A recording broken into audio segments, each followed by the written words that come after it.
Before the season kicks off, ESPN releases multiple top 10 lists for every position. What makes these lists unique is that ESPN polls coaches, executives, and scouts. And by doing so, it kind of lends more credibility to this list than others. But it doesn't mean they can't be wrong. So let's look at their top 10 tight ends list. We talked about the quarterback list in my previous video. Now it's time to break down how Jake Ferguson got absolutely snubbed. Let's get into it.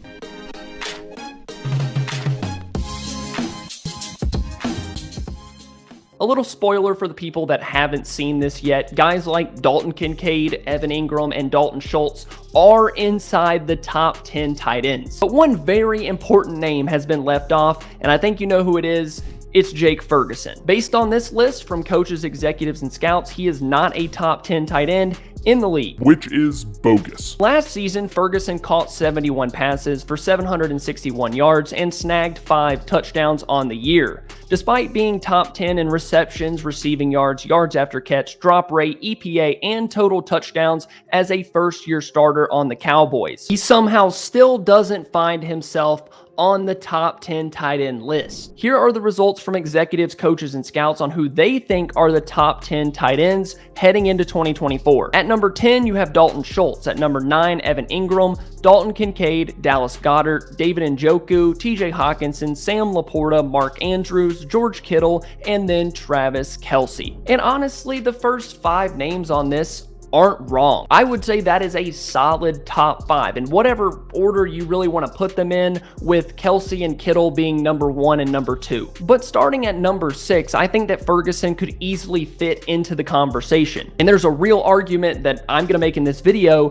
that he was snubbed. He should have ranked inside the top 10. In particular, 3 of the last 5 names on this are easily debatable, which is what we're going to do. Those 3 names are Dalton Kincaid, Evan Ingram, and Dalton Schultz. People will say that Jake Ferguson is better than Dallas Goedert, but I'm not going to really do that because Goedert has had 5 500-yard seasons in a row going all the way back to 2019. Last season, Ferguson proved to be one of the best playmaking tight ends in football, whether that was before or after the catch. He averaged 6 yards after the catch in 2023, which is nearly 2 yards more than Schultz, Kincaid, and Ingram, who all fell down in the 4 to 4.5 range. He also had more yards after the catch than Kelce, Andrews, Laporta, Hawkinson, and Goedert, leaving him as the 3rd best tight end in that department if he were inside this top 10. Ferguson also forced 17 missed tackles, which is the most amongst Kincaid, Ingram, and Schultz as well. And for a tight end, I will say that is one of the most valuable things that you can have at the position.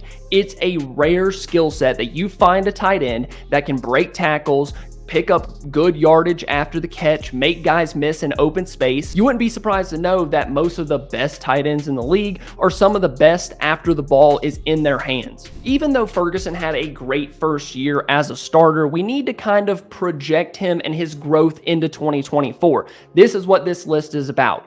Who are the top 10 tight ends heading into 2024?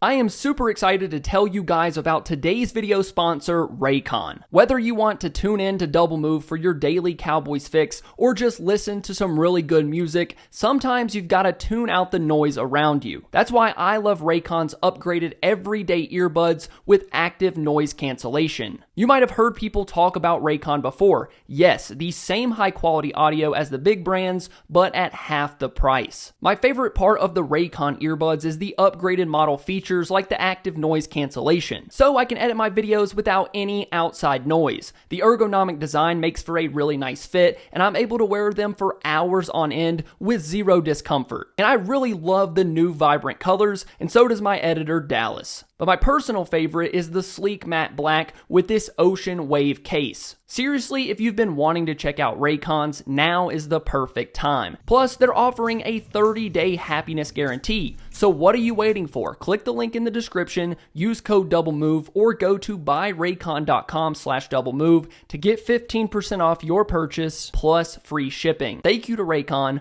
for sponsoring today's video.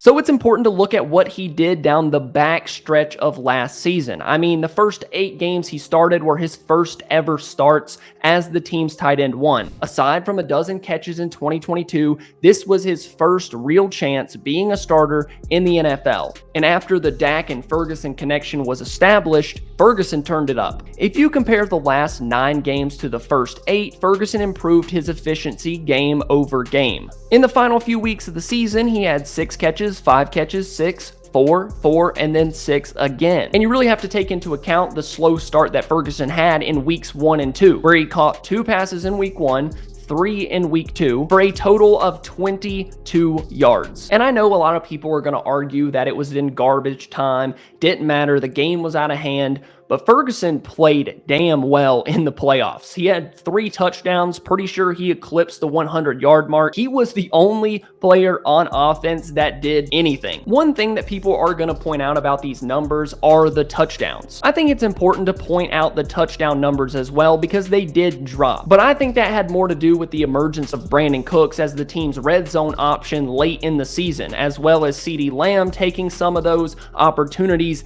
down the stretch. Sure, you would like to see maybe 1, 2, 3 more touchdowns to really solidify him in this top 10 list, but the Cowboys found other ways to get it done on offense, and it wasn't always Ferguson down there in the red zone. But based on the increase in production over the final 9 games, I have to imagine that 2024 is going to be even better. Ferguson is such an underrated piece in this Cowboys offense because outside of CeeDee Lamb, he made this unit go. He was the second leading receiver on this team as a first-year starter that caught less than 20 passes in his rookie season. He's a big reason that this offense was as efficient as they were. So for me, and taking all of that into account, it's hard to argue that Ferguson shouldn't be on this list somewhere. Surely not at the top quite yet. I'm not saying he's Mark Andrews, Travis Kelce, George Kittle, but if we are projecting his growth as a second-year pass catcher, I think he's going to have a better year than most of the guys ahead of him that ESPN listed. And as much as I like to think of the idea that Ferguson's going to get 140, 150 targets next year, I think one of the most underrated aspects of his game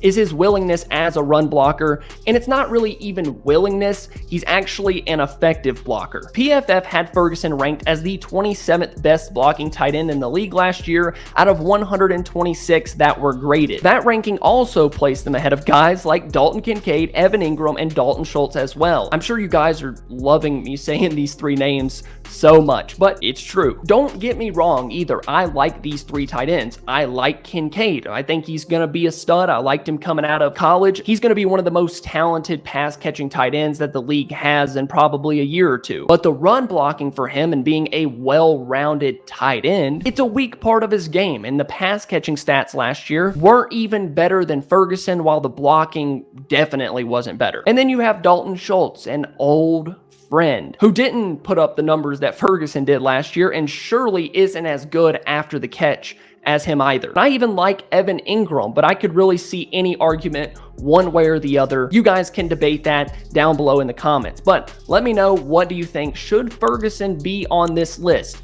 If so, where? Comment down below. Thank you guys so much for watching. If you enjoyed, please make sure to leave a like and subscribe to the channel. I love you all, and I'll see you next time. Bye.